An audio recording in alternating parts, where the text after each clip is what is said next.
Can you believe it's been 25 years?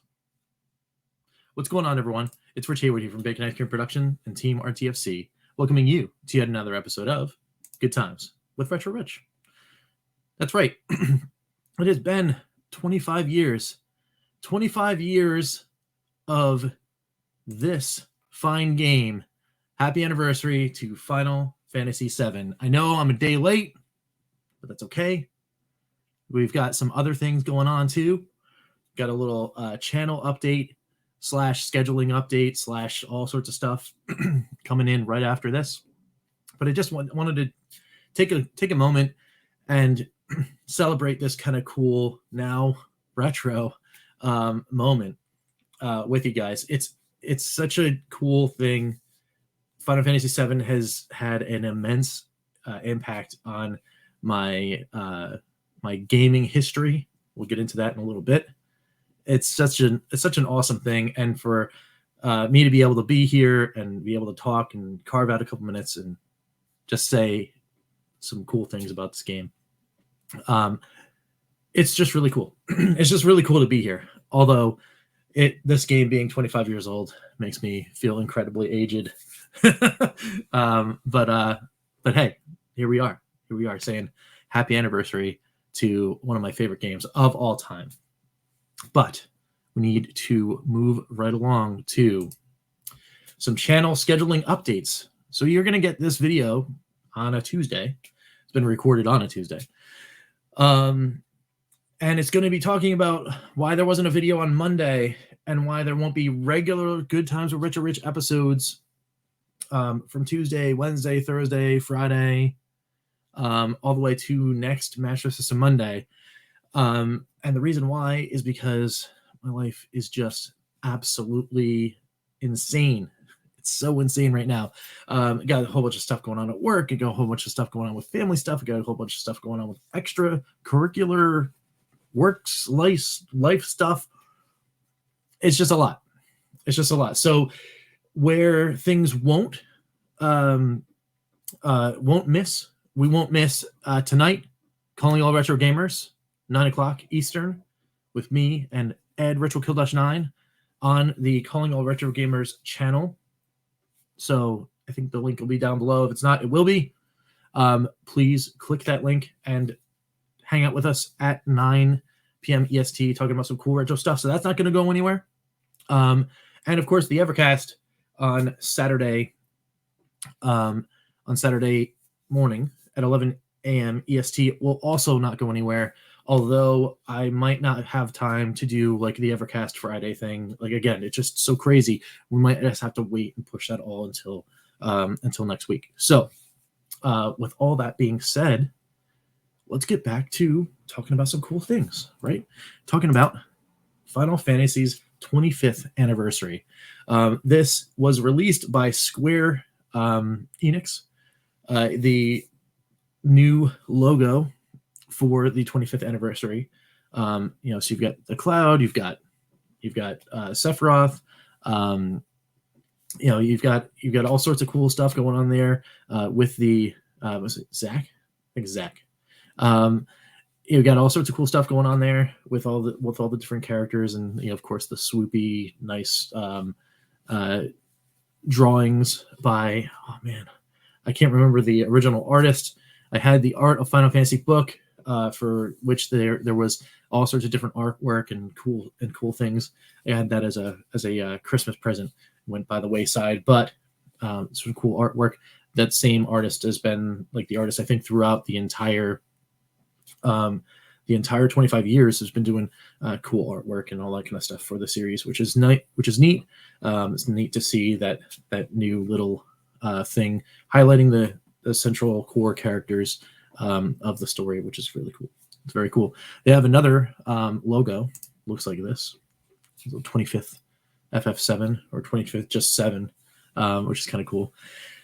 So I'm imagining they might keep going with this as we get another couple of years. We get 8 and then 9 and then 10. Like, I can't believe that, right? In just a handful of years, Final Fantasy X will be 25 years old. It's just crazy. But this brings us to the fact that I want to tell this cool story about my experience with Final Fantasy VII and actually getting it, right, and getting my hands on it. Now, that means I'm about to tell a story about retro goodness that can only mean one thing. It's time for community prompt. That's right. So what we're going to do is we're going to do the community prompt. All right, I'm going to tell you guys the community prompt. I'm going to give you guys my answer early, which normally doesn't happen. And then you guys have a full week to load up on the community tab. I'll put a post right after this one goes up. You put it right in the tab. You put it in the Facebook stuff that I'm going to put out. You put it on Twitter. You put it whatever, because that seems to be the best way to get multiple responses. And just share your stories about this cool thing. And what is the prompt? The prompt is, what game made you go all in on it? Now I'm talking, had to have the pre-order down, had to go places, go to demos, even conventions, went to fan sites, went to like blogs, went to wherever you could go to get information, was watching every single second of every single little piece of game. Found out that there was a cool pre-order bonus and then threw down right away so you can get things like a shirt, which we'll talk about in a little bit. What was it? What game was that one that made you go all in on it? All right. And we are talking about Final Fantasy VII. So of course, what's going to be my answer? Do you think? Of course, it is Final Fantasy VII. I'm going to produce my Final Fantasy VII Remake Deluxe Edition. I'll show you. This one's still sealed because I was so crazy about this game. I bought this digitally and physical. So this is actually going to be still sealed. I don't know why. I did that. I just love Final Fantasy VII so much. I did play through Final Fantasy VII Remake is one of the last then current gen games that I ever played on my system as I awaited the return to retro for me, going through the Atari VCS, the Evercade, hopefully the Amigo soon, digging out my Ouya and playing that for a little bit, playing the Intellivision, going back through my Atari 2600 days and playing some of that on the Retron 77, all that kind of stuff. So, but the last thing I remember, the last thing I played, big budget title start to finish, was indeed Final Fantasy VII Remake, because I don't know, if I was going to have a swan song, it might as well be that game because I loved it so much. Now, my story, what does all in mean for me? Well, so it all began back in the late 90s, of course, as Final Fantasy VII came out in 97 here in the United States. But a year before that, we started getting news about this crazy game that's going to come out. It's going to blow people's minds. It's going to be revolutionary to the RPG world and all of us kind of stuff. And I was like, wow, that sounds really cool. So started looking at stuff. There were some trailers here and there. You could see it in the game shops. They had the TVs going with all sorts of cool. I think it was still on like VHS or something like that back then. It was nuts. But all these different things where, you see the ads, you see the thing. I was like, oh, well, this is the game I want to get into. I was into Final Fantasy II back then, or 4 as we now know it as. Played that a whole lot. Played the original Final Fantasy on NES because I had just started getting into acquiring all the old systems, as I only had my Atari 2600 and 7800 growing up, and then the Master System. So I loved Phantasy Star and I loved Miracle Warriors. I had those two games and I played those. I had a fascination for RPGs, and this one just hit me right in that wheelhouse. I was a sci-fi fan. I wasn't too big into fantasy back then, but it was just something that was really, it kind of hit me because it was like, ooh, steam, like kind of steampunky, very futuristic, but yet still had that mystical magic kind of thing, the fantasy kind of thing. It just got me. I was in. So the second I could go to my EB Games and throw down on that deposit, I was there. I was there for it. They were giving out free t-shirts that had the logo on it. So that was one of the first things I ever got as a pre-order bonus, was a t-shirt that had Cloud Strife on the back. It was so exciting. It was like so cool. He had the cool sword. the sword. Did survive, by the way. It's over there. Still needs to get cleaned up and needs to get like, whatever, like oiled down or whatever. But the Buster Sword is still here. It's actually in this room. I didn't get that then. That was much later. But, I had the shirt and I wore it everywhere. I wore it until the threads were like just ready to fall off. I loved that shirt so much because it had the logo of my, soon to be favorite game or maybe favorite game. And it had like this really cool character, this really awesome sword. I was like so happy to wear it everywhere because I was just a geeky kid, right? Then I heard rumor that there was a game. There was a game that could come out. And if you got that game by, oh gosh, because there wasn't internet really, you could play Final Fantasy VII if you bought this other game. And I said, well, sir, here is my 50 ducats. Give me that game. And what game was that? It was Tobal number 1. That's right. And right on there, it says Final Fantasy VII sampler CD included. I was in. I bought that game. I opened it up. I bypassed the first CD that was right there and went straight for this one with the Final Fantasy VII sampler disc, which was an amazing experience because I finally got to play this game early that I wanted to experience. And boy, oh boy, was I not disappointed. But before I get into that, what's this Tobal number 1 business about? It is a completely different game. This game, Tobal number 1, was a 3D fighter. And it had all the artwork from, I think, the original artist from Dragon Ball, which was a show that I never saw. I never cared to watch.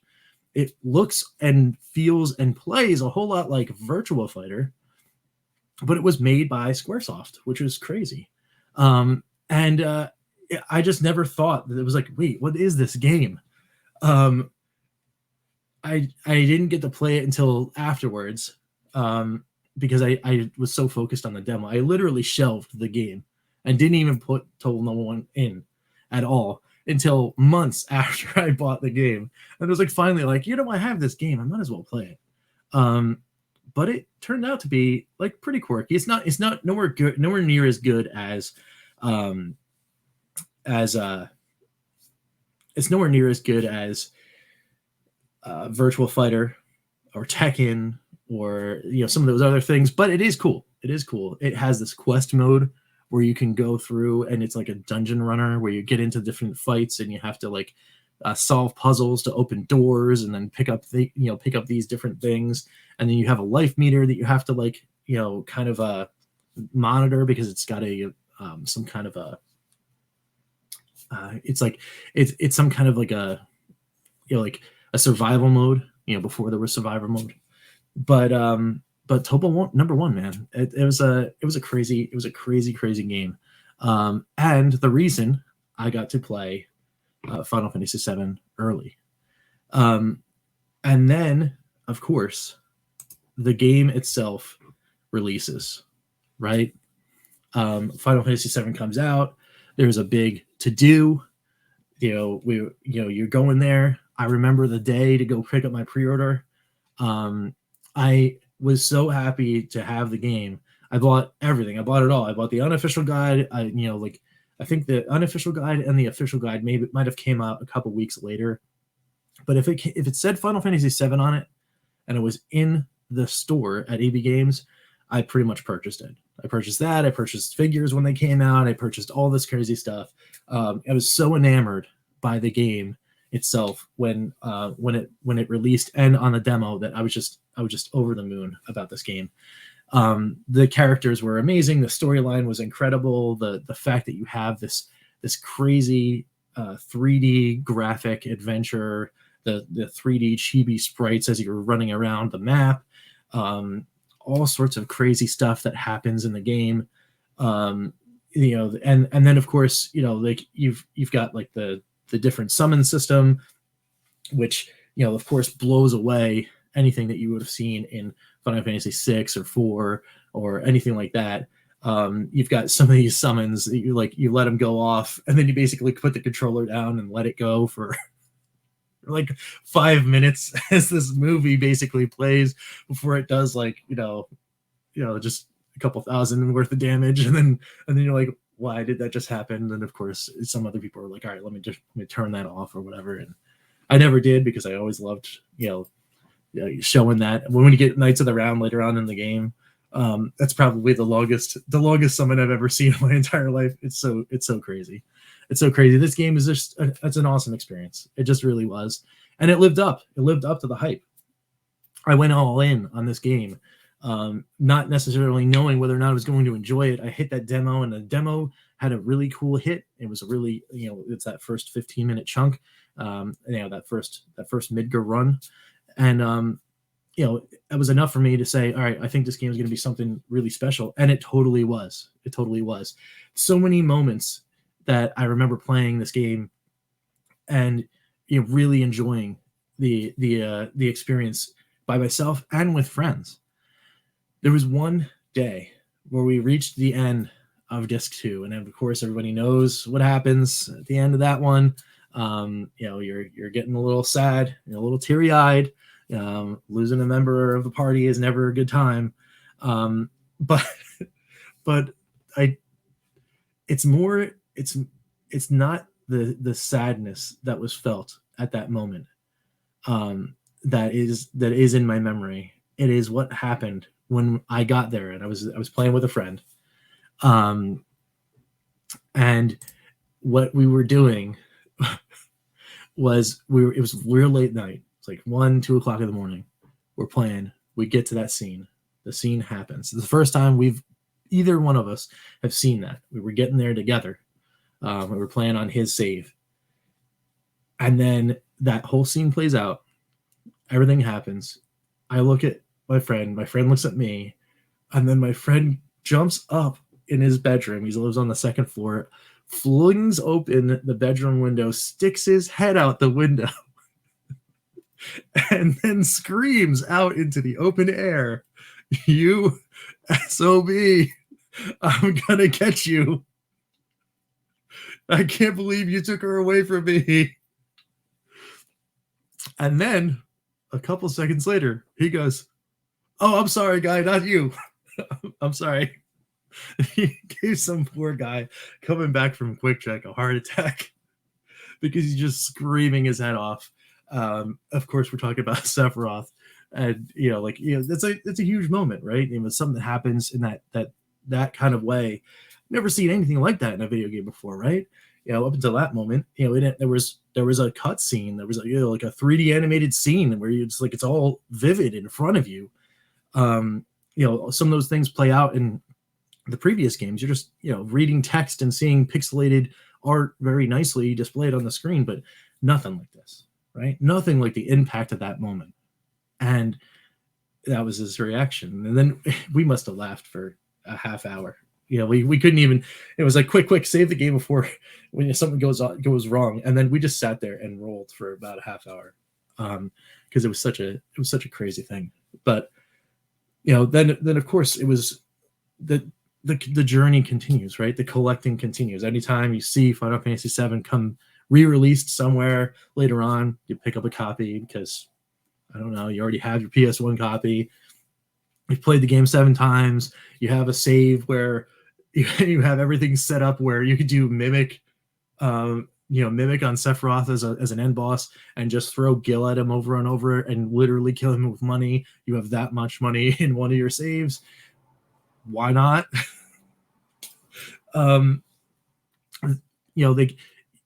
But you still just, every time you see it, you just got to pick it up, right? You got to pick up the Final Fantasy VII Remake Deluxe Edition because, the standard edition isn't good enough. Or, you got to get a Buster Sword for Christmas and run around with a giant Buster Sword. You have to have the Play Arts thing, the Harley, the Daytona, the bike that Cloud Strife was on. You have to have that. You have to have all the, just all the things. So that's, anyway, long story shorter, that was my game that I went all in on. So, what's yours? Hit up that community tab. this post, Twitter, Facebook, MeWe, all of the things. We will go through and read them next week. And I hope you guys enjoyed this little tidbit. Sorry that I don't have a lot of time to continue talking with you guys outside of calling all retro gamers, which of course you guys check it out. Check it out tonight at 9. And then of course the Evercast on Saturday morning. Wish I wasn't as busy, but that is what happens with life sometimes. We will catch you next time for some good times and more things to come next week. I'm Rich, and we will see you later. All right, take it easy, guys, and get in that community tab.